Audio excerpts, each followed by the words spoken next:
Thank you so much for watching Landumc Goes There. Please subscribe and hit the like button and the bell notification button.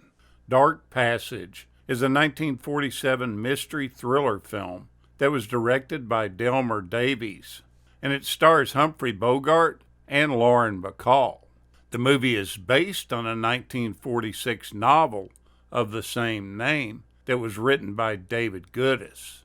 The first portion of this movie subjectively depicts the male's lead point of view, concealing the face of the primary character, Vincent Perry, that's played by Humphrey Bogart. All of this until the character actually undergoes plastic surgery to change his appearance. Then you finally see him.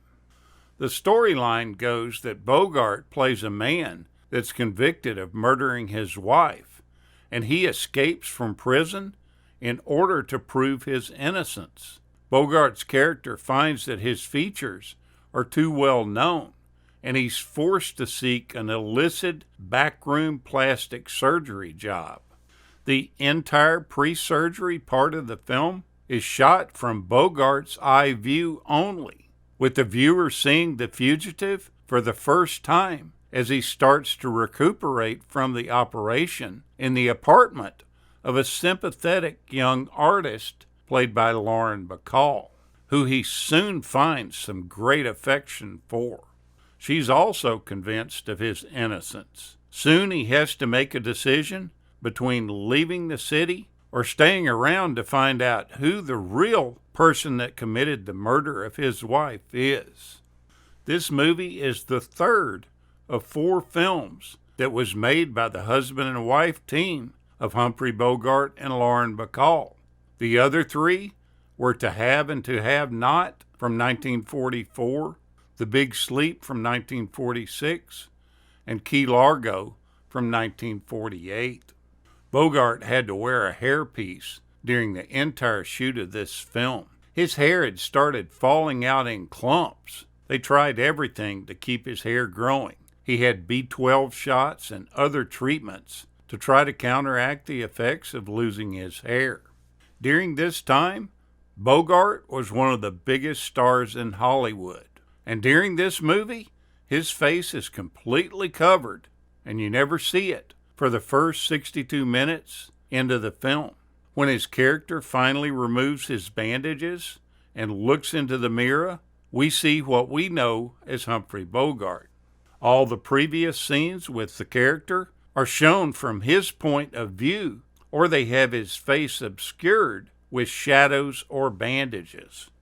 Warner Brothers studio head Jack Warner didn't realize that this big star was not going to be in the movie for the first 60 some odd minutes. By the time that he found out about this, the film was too far along to be changed. The photo that you see of Vincent before the surgery, which is Bogart's character, you see it in the newspaper and elsewhere. This represents the height of photo manipulation for that day.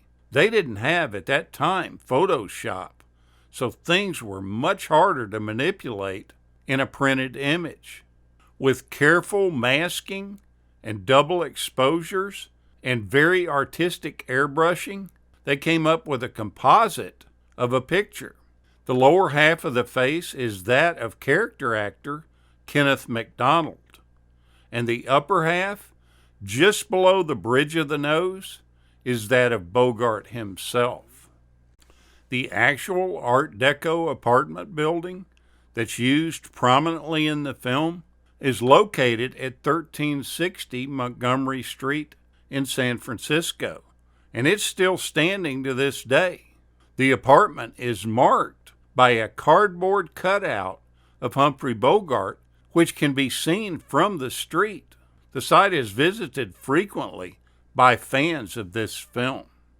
The playing on the phonograph of "I Guess I'll Have to Change My Plan" as Vincent is recuperating at Irene's apartment after his surgery may have been just a little bit of a wink to the audience. It was used in the previous Humphrey Bogart and Bacall film, The Big Sleep, when Vivian Rutledge, played by Bacall, paid off Marlowe, played by Bogart, at the gambling joint nightclub. At one point during the movie, Baker tells Vincent Perry that he should get into Mexico by taking a bus to Benton, Arizona. There is no such town as this. However, it's very likely that that reference is to Benson, Arizona, which is approximately 45 miles southeast of Tucson and about the same distance north of the border of Mexico. And this would match the route description by the agent at the bus station. Towards the end of the movie, when Vincent is driving Baker around San Francisco while discussing how much Baker intends to extort from Irene Jansen, they start near the south end of the Golden Gate Bridge.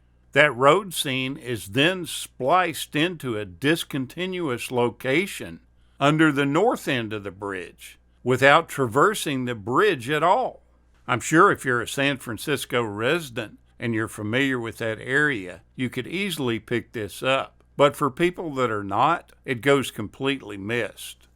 The location where Baker falls to his death is also where Madeline jumps into the bay in Vertigo from 1958, and where Dr. Thorndike and the killer fight in the phone booth in High Anxiety from 1977. Now, once the characters have gone to South America, and you initially see Bogart in a barroom setting where he picks up a drink from a bartender, that bartender was a popular character actor of that time. His name was Jimmy Ferrara, but he also went by Craig Lawrence. In this film, his role is uncredited. He doesn't say anything. He just gives Bogart a drink. But you'll probably remember him from other westerns, as he was a pretty popular actor at the time. He was in Gunsmoke, where he played Duke, and once he left the acting business, he started to invest in real estate and did real well at that venture.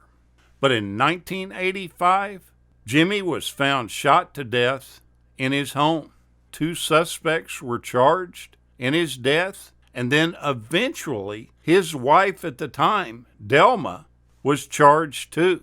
And she was charged with first-degree murder in Jimmy's death. She eventually died in prison at the age of 62 in February of 2015.